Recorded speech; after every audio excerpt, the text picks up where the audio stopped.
నమస్తే, welcome to our channel.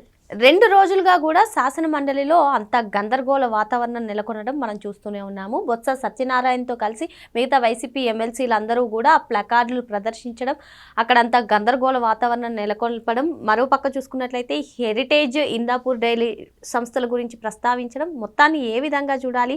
మరి జగన్మోహన్ రెడ్డి హయాంలో ఆయనకు సంబంధించినటువంటి కంపెనీలకు ఆయన ఏ విధంగా లాభం చేకూర్చారు? మరి ఎన్టీఆర్ గారు కానివ్వండి, చంద్రబాబు నాయుడు గారు కానివ్వండి, వాళ్ళకు సంబంధించినటువంటి కంపెనీలకు ఏదైనా లాభం చేకూర్చే విధంగా చేశారా? ఇటువంటి అంశాలన్నీ కూడా చర్చించడానికి మనతో పాటుగా ఉన్నారు సీనియర్ జర్నలిస్ట్ డివి శ్రీనివాస్ గారు. నమస్తే సార్. నమస్తే. 2 రోజులుగా చూస్తున్నాను సార్, మండలిలో ఏ విధంగా చర్చ సాగుతుందో. బొత్స సత్యనారాయణ గారు, మిగతా ఎమ్మెల్సీలందరూ కూడా ఈ హెరిటేజ్ గురించి కానివ్వండి, ఇండాపూర్ డైరీ సంస్థ గురించి కానివ్వండి, ఏ విధంగా గందరగోళ వాతావరణం సృష్టిస్తున్నారో మనం అంతా చూస్తున్నాం. మరి జగన్మోహన్ రెడ్డి ఆయన కంపెనీలకు సంబంధించి గడిచిన 5 ఏళ్ళు కూడా ఏ విధంగా లాభం చేకూర్చారు? మరి ఆ విధంగానే ఎప్పుడైనా చంద్రబాబు నాయుడు గారు కానివ్వండి, ఎన్టీఆర్ గారు కానివ్వండి ప్రవర్తించారా? ఎలా చూడాలి అసలు ఈ పరిణామాన్ని? రాత్రి ఒక సినిమా చూశారు, బ్లఫ్ మాస్టర్. చూసావా? అతను ఎవరో కొత్తగా కుర్రాడే అనుకుంటా, మొత్తం మోసాలే, అసలు బ్లఫ్ అన్నమాట. అంతా చీటింగ్, అబద్ధాలే, నోరు తెరిస్తే అబద్ధం, అంతా నేరమే.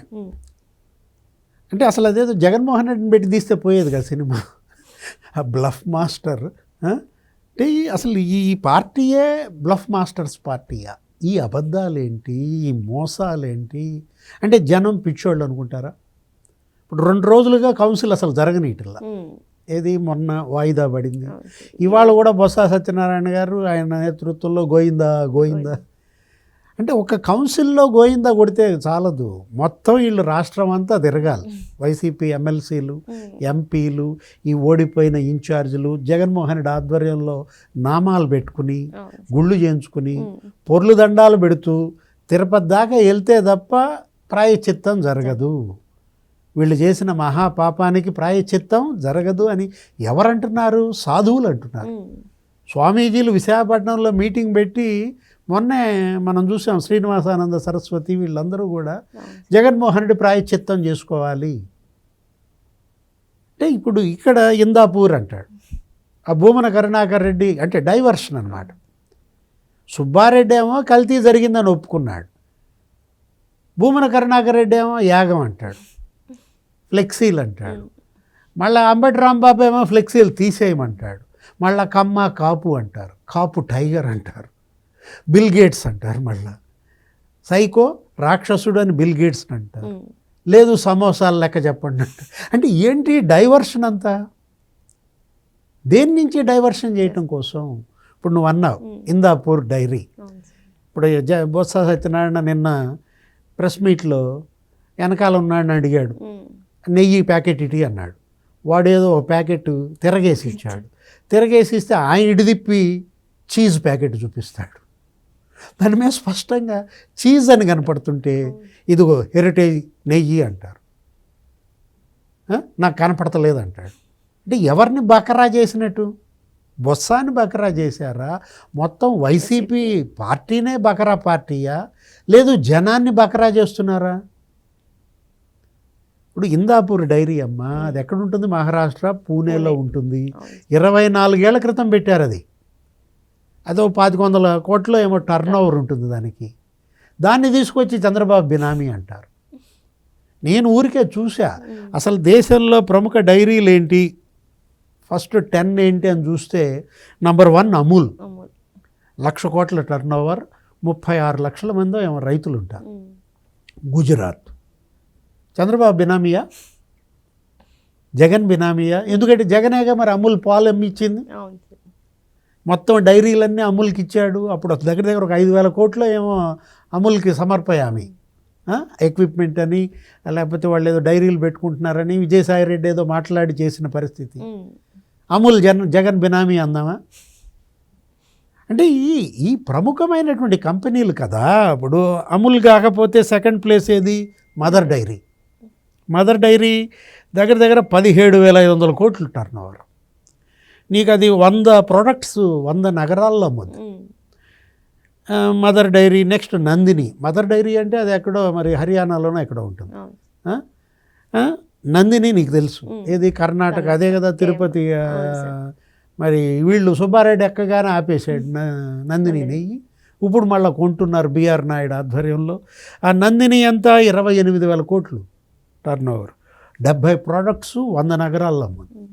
Hudson number 4th dairy, Hatsun, Tamil Nadu వాళ్ళ. అతను ఎవరో చంద్ర మోర్గాన్ ఎవరో అతను పెట్టాడు దాన్ని. హట్సన్ అనేది నీకు చూసే ఉంటావు. ఆరోగ్య మిల్క్, ఆరోగ్య, అరుణ్ ఐస్ క్రీమా, దగ్గర అది 9,500 కోట్లు టర్న్ ఓవరు, 50 ప్రోడక్ట్స్, ఒక 500 నగరాల్లో అమ్ముతున్నారు. హెరిటేజ్ నంబర్ 5th ప్లేస్లో. హెరిటేజ్ ఎంత, దాని టర్న్ ఓవర్ 6,000 కోట్లో ఎంతో ఉంటుంది. మరి వాళ్ళు కూడా ఒక 60 ప్రోడక్ట్స్, మిల్క్ ప్రోడక్ట్స్ వాళ్ళు అమ్ముతుంటారు. హెరిటేజ్ దీని మీద ఖండించింది. ఇప్పుడు మా ఉత్పత్తులు ఇందాపూర్కి అమ్మం, కానీ ఇందాపూర్ ఉత్పత్తులు మేము కొని మేము మార్కెట్ చేస్తున్నామని వాళ్ళు చెప్పారు. వీళ్ళేమంటారు, ఈ హెరిటేజ్ గీయే ఇందాపూర్ ముసుగులో అమ్ముతున్నారంటే వాళ్ళ ఎంఓయూ చూడండి. అంటే గుడ్డ గాల్చి ముఖానేసి తుడుచుకోమంటమా? ఇప్పుడు మీరు అన్నారు ఎన్టీఆర్ హయాంలో లేకపోతే చంద్రబాబు హయాంలో అసలు ఎక్కడన్నా ఎప్పుడన్నా ఇది జరిగిందా? ఇంకో విషయం చెప్తా ఉండ, అది చెప్పబోయే ముందు అసలు ఇందాపూర్ డైరీ అన్నావు కదా, దాని డైరెక్టర్లు ఎవరో చూసా. హరిచంద్ర శ్రీరంగ్ మానే, విష్ణుకుమార్ శ్రీరంగ్ మానే, మయూర్ ప్రవీణ్ మానే, సంతోష్ సురేష్ ఘోగరే, సంజయ్ పాండురంగ మాచలే, ప్రవీణ్ మానే, దశరథ మానే, మయూరి ప్రవీణ్ మానే వాళ్ళ డైరెక్టర్లు. భుజబల్, రాజారాం శివరాం భుజబల్, లేకపోతే షిండే, సంకేత్ బాబాసాహెబ్ షిండే. చంద్రబాబు చుట్టాలా? షిండేలు ఎవరు, భుజబల్ ఎవరు, మానేలు ఎవరు, పూనా ఏంటి? ఇప్పుడు హెరిటేజ్ డైరెక్టర్లు అంటే నీకు తెలుసు, నారా భువనేశ్వరి, లేకపోతే నారా బ్రాహ్మణి, అసాంబశివరావు, లేకపోతే నాగరాజు నాయుడు, ఎవరో గిరిజా కుమారు, వీళ్ళు తెలుగుకు సంబంధించినటువంటి వాళ్ళు. అంటే దీన్ని దాన్ని పోలిస్తే అరే మోకాలకి బోడుగుండికి మూడేస్తే ఎందుకు ఈ డైవర్షన్ పాలిటిక్స్? ఎన్టీ రామారావు ముఖ్యమంత్రిగా 7 ఏళ్ళు పనిచేసమ్మా. అసలు ఆయన కుటుంబ సభ్యులు ఏనాడు సెక్రటేరియట్కి వచ్చేవాళ్ళు కాదు. కొడుకులు అంతమంది ఉన్నారు, కూతుళ్ళు అంతమంది ఉన్నారు. ఆయన అంబాసిడర్ కారు గవర్నమెంట్ కారు వాళ్ళ, ఆయన సొంత కారు, ఆయన డబ్బులతో ఆయనే పెట్రోల్ కొట్టించుకునేవాడు, ₹1 జీతం తీసుకున్నాడు. జగన్ కూడా నేను ₹1 జీతం తీసుకుంటా అన్నాడు. కానీ జగన్మోహన్ రెడ్డి ఏం చేశాడు? 200 కోట్లు సాక్షి పేపర్ కొనిపించాడు. 6 లక్షల పేపర్లు రోజు కొనాల. అటు వాలంటీర్లు కానీ, ఇటు సచివాలయ సిబ్బంది కానీ, ఈ 56 హెచ్ఓడీల ఆఫీసులు కానీ, 400 కోట్లు యాడ్స్ ఇచ్చుకున్నాడు సాక్షికి. ఏబిఎన్కి, ఆంధ్రజ్యోతికి ఎంత ఇచ్చారు చెప్పనా? 25 లక్షలు. 25 లక్షలు ఎక్కడ, 400 కోట్లు ఎక్కడ? ఎవరు ఈ సాక్షి ఛానల్కి, సాక్షి పేపర్కి సీఎండి? భారతిరెడ్డి గారు ఎవరి భార్య? జగన్మోహన్ రెడ్డి గారు. అంటే సీఎం భార్య కంపెనీలకి మీరు 600 కోట్లు దోచిపెట్టారే. ఆ సిమెంట్ ఫ్యాక్టరీ ఏంటది? భారతి సిమెంట్స్. ఎంత ఇచ్చారమ్మా సిమెంటు?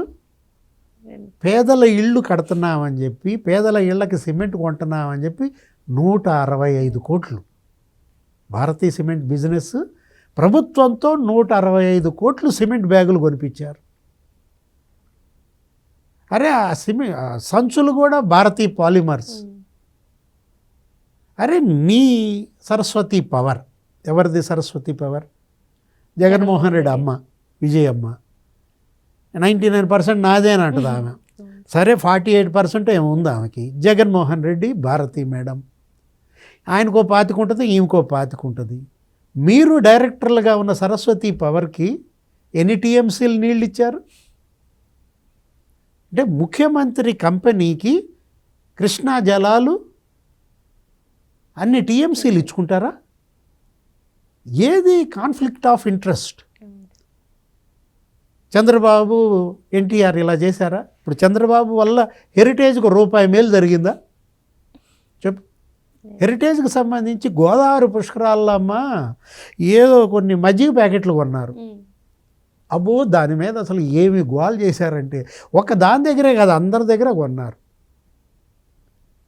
అంటే ఇవాళ హెరిటేజ్ అటు అటు చంద్రబాబు 17 ఏళ్ళు ముఖ్యమంత్రిగా ఉన్నా కూడా ఒక్క రూపాయి ప్రయోజనం పొందల, ఒక టీఎంసీ నీళ్ళు ఇవ్వాల, లేదు ఒక సెంటు భూమి ఇవ్వలేదు. మీరు నీ ఫ్యాక్టరీలకు భూములు సరస్వతి పవర్లో 28 ఎకరాలు ఫారెస్టా, పోరంబోక. నీ ఇడుపులపాయ ఎస్టేట్లో 600 ఎకరాలు ఫారెస్టు, దేవాదాయ, లేకపోతే అసైన్డ్ ల్యాండు. ఆ రోజు మీ నాన్న ఏమన్నాడు? నాకు తెలియకుండా మా నాన్న కొన్నాడు, నేను సరెండర్ చేస్తున్నానని అసెంబ్లీలో చెప్పి మరుసటి రోజు సగానికి తగ్గించాడు. 616 ఎకరాలు కాస్త 310 ఎకరాలు అన్నాడు. పోనీ అదన్న ఇచ్చాడా? ఇప్పటికి కూడా ఎకరం ఇవ్వాల ఇడుపులపాయ ఎస్టేట్. అరే రూపాయి పెట్టుబడి లేకుండా తండ్రి అధికారం అడ్డం పెట్టుకుని లక్షల కోట్లు పరిశ్రమలు పెట్టావే. ఆయన ఎవరికో 28,000 ఎకరాలు ఇచ్చారు. వన్ పిక్ నిమ్మగడ్డ ప్రసాద్కి 28,000 ఎకరాలు ఇచ్చి ఆయనతో 950 కోట్లు నీ సాక్షిలో పెట్టించుకున్నావు. ఆయన ఎవరో గాలి జనార్దన్ రెడ్డి 10,000 ఎకరాలు ఇచ్చారు ఎయిర్పోర్ట్కో, లేకపోతే అటు ఇనప ఖనిజం దోచిపెట్టారు. అతను 150 కోట్లు పెట్టాడు నీ సాక్షి ఛానల్లో, సాక్షి పేపర్లో. కేసులు ఇవి సిబిఐ కేసులు 11, ఈడీ కేసులు 9. అంటే కాన్ఫ్లిక్ట్ ఆఫ్ ఇంట్రెస్ట్ కాదు, అసలు మొత్తం దోచేసింది నువ్వు. ప్రభుత్వ ధనం, ప్రజాధనం. ఇందాపూర్ చంద్రబాబు బినామీ అని చెప్పి బొత్స సత్యనారాయణ మాట్లాడతాడు, దేవుడు చూస్తున్నాడు అంటాడు. అసలు ఈ శాసనమండలి స్టార్ట్ అయిన 5 నిమిషాలకే మండలిని వాయిదా వేయడం ఎలా చూడాలంటారు? మరో పక్క చూసుకున్నట్లయితే హోమ్ మినిస్టర్ అనిత గారు మాట్లాడుతూ ఏకంగా దేవుడిపైన రాజకీయాలు చేయాలని వైసీపీ చూస్తుందంటారు. వైసీపీ వాళ్ళమ్మో లేదు ప్రభుత్వమే దేవుడితో రాజకీయాలు చేస్తుందంటారు. ఎలా చూడాలి సార్ మొత్తాన్ని? వీళ్ళు చేస్తున్న ఈ పనుల వల్ల జగన్కి ఇంకా డ్యామేజ్ అవుతుందమ్మా. నిన్న ఎవరో ఒక ప్రెస్ మీట్ పెట్టాడు సుధాకర్ బాబు, ఎవరో పెట్టి సమోసాలు అంటాడు. బిల్ గేట్స్కి ఎన్ని టీలు ఇచ్చారు, ఏ టీ ఇచ్చారు, ఎన్ని సమోసాలు ఇచ్చారు, మొత్తం లెక్క చెప్పండి అనగానే ఆ ఎగ్ పఫ్ల బిల్ బయటకు వచ్చింది. జగన్మోహన్ రెడ్డి 5 ఏళ్లలో ఎగ్ పఫ్లకి 3,60,00,000 వాడాడట. రోజుకి 993 ఎగ్ పఫ్లు తిన్నారంట. అంటే ఎగ్ పఫ్ల బిల్లు జగన్ రోజుకి 20,000 అంట, నెలకు 6 లక్షలు అని చెప్పి ఆ బిల్లులు బయటకు వచ్చాయి. నేను అంటోంది అదే, ఏది వాళ్ళ ఎవరినో బకరా చేయబోతే మీరు బకరా అవుతున్నారు. దీనివల్ల జగన్మోహన్ రెడ్డికి మేలు చేయకపోగా కీడు జరుగుతుంది. ఇప్పుడు కౌన్సిల్ సమావేశాలు బొత్స సత్యనారాయణ బాయ్కాట్ గోయిందా అంటే జనం గోయింద కొడుతున్నారు. జగన్ ఎప్పుడు పోతాడో గోయిందా అని చెప్పి ఇవాళ జనం గోవిందుడిని వేడుకుంటున్నారు. మరో అంశంతో మళ్ళీ కలుద్దాం. Thank you sir. నమస్తే.